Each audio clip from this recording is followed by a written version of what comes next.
বাসন্তীতে আবারও বোমার আঘাতে বিপন্ন শৈশব।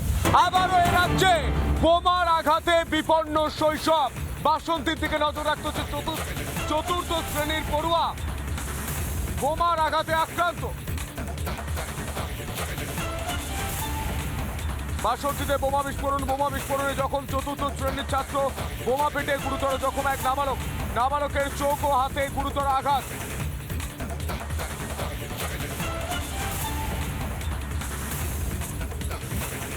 বাসন্তীতে বোমা বিস্ফোরণে যখন চতুর্থ শ্রেণীর ছাত্র, বোমা পেটে গুরুতর জখম এক নাবালকের চোখ ও হাতে গুরুতর আঘাত।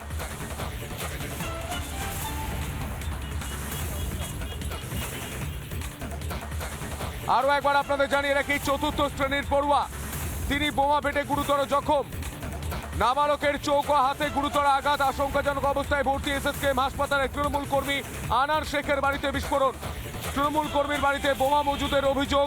ঘটনার পর থেকেই পলাতক আনার শেখ। এর আগেও আমরা জানি বাসন্তী সহ বিভিন্ন জায়গায় বারবার বোমার আঘাতে বিপন্ন হয়েছে শৈশব, সেই ছবি আমরা দেখেছি। আবারও এ রাজ্যে বোমার আঘাতে বিপন্ন শৈশব। বাসন্তীতে বোমার আঘাতে বিপন্ন শৈশব। চতুর্থ শ্রেণীর পড়ুয়া, বোমার আঘাতে বিপন্ন হয়েছে শৈশব। গোটা বাংলার মানুষ দেখুন, এ বাংলায় কে সুরক্ষিত? মহিলাদের সুরক্ষা নেই, মানুষের সুরক্ষা নেই, এমনকি শিশুদের সুরক্ষা নেই, নাবালকের সুরক্ষা নেই। নাবালকের পরিবার তারা ঠিক কি বলছে শুনবো। আমার বাচ্চা আরও 4টে ছেলে খেলছিল মাঠে। ওই বাড়ির মধ্যে যখন বোমটা পাই, আমার তো 8 বছরের বাচ্চা, আরও 5 বছরের 4টে বাচ্চা ছিল, 4 বছরের একটা বাচ্চা ছিল। ওই মাঠে কিভাবে বোমটা পাই, ওই বাড়ির মধ্যে পাওয়া গেছে, কিন্তু কিভাবে পাওয়া গেছে আমরা নিজেরাই জানি। 3টা আঙুল উড়ে গেল, দুটো চোখের প্রবলেম, চোখ দুটো পাওয়া যাবে না বলছে। আগ্নেয়াস্ত্র মানে বোমা সব বেঁধে শোকাত দিয়েছিল। আমার ভাইপো ওখানে গিয়ে দুটো কি একটা আমরা জানি না, এটা তুলে সে খেলনা মনে করে নিয়ে আসছিল, মানে ফেটে গেছে। একটা ক্লাব নিয়ে হঠাৎ আজ 4-5 দিন আগে একটা ক্লাব নিয়ে টুবিটা কি গণ্ডগোল হয়, অথচ আজকের এই বসার ডেট ছিল বিকেল 4টের সময়।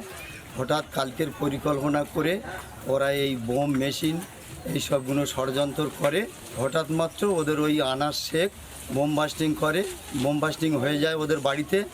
আর এই আসান শেখ এইভাবে চতুর্দিক থেকে আমাদের এই আক্রমণ করে। আমার নাতি কাল হঠাৎ এই আক্রমণ হয়ে যায়, দুটো চোখ উড়ে যায়, একটা হাতও উড়ে যায়, অবস্থা খুব সিরিয়াস। পিজিতে ভর্তি আছে। তৃণমূল নেতার বাড়িতে বোমা বিস্ফোরণ হয়, তৃণমূল নেতাকে গ্রেফতার করতে পারে না বাংলার পুলিশ। বাংলার পুলিশ শুধুমাত্র চাকরির দাবিতে যারা রাস্তায় নামে তাদের গ্রেফতার করতে পারে, যারা হিন্দুদের জন্য রাস্তায় নামে তাদের গ্রেফতার করতে পারে, অসহায় মানুষকে পুলিশ হেনস্থা করতে পারে, কিন্তু এই তৃণমূল নেতা যারা বাড়িতে বোমা মজুত করে তাদের গ্রেফতার করতে পারে না। আর যদি গ্রেফতার করতে পারত তাহলে এই চতুর্থ শ্রেণীর পড়ুয়া তিনি বোমার আঘাতে আহত হতেন না। আপনাদের দেখায় মালদা থেকে মুর্শিদাবাদ, ডোমকল থেকে সিউড়ি, সর্বত্র একই ছবি, বোমার আঘাতে বিপন্ন শৈশবে রাজ্যে। আমি গ্রাফিক্যাল প্রেজেন্টেশনের মাধ্যমে দেখাই। 22 নভেম্বর 2025 সিউড়ি বীরভূমে বোমা ফেটে জখম এক কিশোর। 26 মার্চ 2025 বহরমপুর মুর্শিদাবাদে জখম 2 বালক সহ 3। 22 অক্টোবর 2024 মালদা শহর জখম 6 বছরের এক শিশু। 25 জুলাই 2024 চাপড়া নদিয়াতে গুরুতর জখম 9 বছরের এক নাবালক। 4 জানুয়ারি 2024 মুর্শিদাবাদ দ্বিতীয় শ্রেণীর ছাত্রের মৃত্যু বোমার আঘাতে। 13 ডিসেম্বর 2023 ডোমকল মুর্শিদাবাদে জখম 2 শিশু। 22 নভেম্বর 2023 ফারাক্কা মুর্শিদাবাদে অঙ্গনওয়াড়ি কেন্দ্রে আহত 3 শিশু। 2 আগস্ট 2023 মুর্শিদাবাদের শামশেরগঞ্জ গুরুতর জখম এক শিশু। 17 জুলাই 2023 মুর্শিদাবাদের দৌলতাবাদ গুরুতর জখম 3 শিশু। 2023 5 জুন বনগা 12 বছরের কিশোরের মৃত্যু বোমার আঘাতে। মমতা বন্দ্যোপাধ্যায় আপনি দেখুন, আর শশী পাঁজা আপনি শিশু ও মহিলা কল্যাণ মন্ত্রকের মন্ত্রী আপনি কি করছেন? এ রাজ্যে শিশু সুরক্ষা কমিশন তারা ঠিক কি করছে? শীতকাল পড়েছে, খেজুর গুড়ের পিঠে ডুবিয়ে খেজুর গুড় খাচ্ছে না চানাচুর মুড়ি খাচ্ছে? শিশু সুরক্ষা কমিশন, মমতা বন্দ্যোপাধ্যায় এবং শশী পাঁজা, তিনজনকে আমি প্রশ্ন করতে চাই। প্রশ্ন করুন, হাতে মোবাইল তুলে নিন, লিখুন, কারণ আজ প্রশ্ন না করলে আগামী দিনে আপনার পরিবারের সঙ্গেও এই ঘটনা ঘটতে পারে। স্থানীয় তৃণমূল নেতৃত্ব তারা ঠিক কি বলছে শুনবো। যারা বলছে বোমা বিস্ফোরণ হয়েছে, এটা তো সম্পূর্ণ মিথ্যা। বোমা বিস্ফোরণ হয়েছে কি বাজি বিস্ফোরণ হয়েছে সেটা তো তদন্ত করবে পুলিশ। তদন্তের কোনো কিছুই হলো না। পুলিশ কালকের ঘটনা শোনার পরে পুলিশ গিয়েছে, পুলিশ ইনকোয়ারি করছে। যতক্ষণ পর্যন্ত না আমরা দেখতে পারবো ওটা বোমা বিস্ফোরণ কি বাজি, আমরা যেটা শুনেছি সেখানকার লোকাল পাবলিক বা আমাদের যারা জনপ্রতিনিধি আছে, বাচ্চারা ওইসব চকলেট টাইপের কি বাজি আছে তাই নিয়ে খেলা করছিল। খেলা করতে করতে সেটা হাতে বাস্ট হয়েছে, গিয়ে বাচ্চাটার ইনজুরি হয়েছে, চোট হয়েছে, হসপিটালে চিকিৎসাধীন আছে। এ রাজ্যে এই অবস্থা কেন্দ্রের সরকার জানে? এই প্রশ্নের উত্তরে কেন্দ্রীয় প্রতিমন্ত্রী সুকান্ত মজুমদার তিনি ঠিক কি বলছেন শুনবেন। দেখুন, এই তো বাসন্তী গোসাবা বিস্তীর্ণ এলাকা দক্ষিণ 24 পরগনা পুরো একদম এই ধরনের পরিস্থিতি তৈরি হয়েছে। মুর্শিদাবাদের সাথে সংযুক্ত করে রাখো, কারণ ওখানে সকেট বোমা চলে। আজকে সংখ্যালঘু সম্প্রদায়, যে সংখ্যালঘু সম্প্রদায়ের ভোট মুখ্যমন্ত্রী 100% পান, 100% ভোট পান, আজকে তাদের মধ্যেই প্রশ্নটা কেন উঠছে না? হাতটা উঠলো কার? যে ব্যক্তির নাম বললেন, সে কি ক্লাস 4-এর স্টুডেন্ট? তার বাবার সম্ভবত পলাতক বা সেই বাড়ির মালিক পলাতক।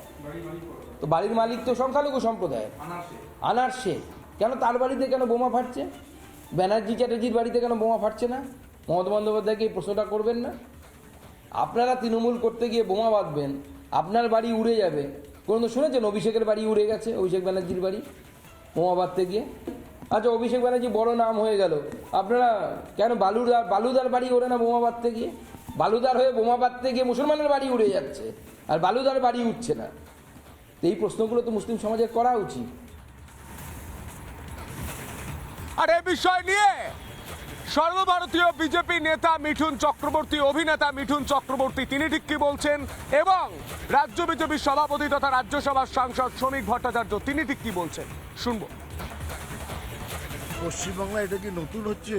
এটা কি মনে করেন পশ্চিমবাংলায় নতুন হচ্ছে? পশ্চিমবাংলায় কিছু নেই। দিস স্টেট ইজ ওভার, মানে সমস্ত দিক দিয়ে ইট ইজ ওভার। এখন দেখতে হবে ওখানে আমরা কি করতে পারি। বাংলার রাজনীতি তো কোনোদিন নিরামিষ ছিল না।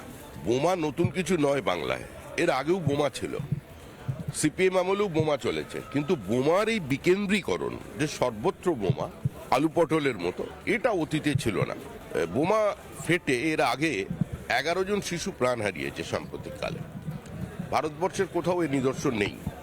যতদিন তৃণমূল কংগ্রেস থাকবে ততদিন এটা চলবে। এখন তো জিহাদিদের রাজ্য হয়ে যাচ্ছে এটা। বাবরের সরকার এসে গেছে, এর থেকে দুর্ভাগ্যজনক আর কি থাকতে পারে? নানা ধরনের কন্টেন্ট দেখার জন্য লাইক করুন, শেয়ার করুন আমাদের ফেসবুক পেজ, সাবস্ক্রাইব করুন আমাদের ইউটিউব চ্যানেল। পাশাপাশি অন্যান্য ব্রেকিং নিউজের জন্য অবশ্যই চোখ রাখুন রিপাবলিক বাংলায়।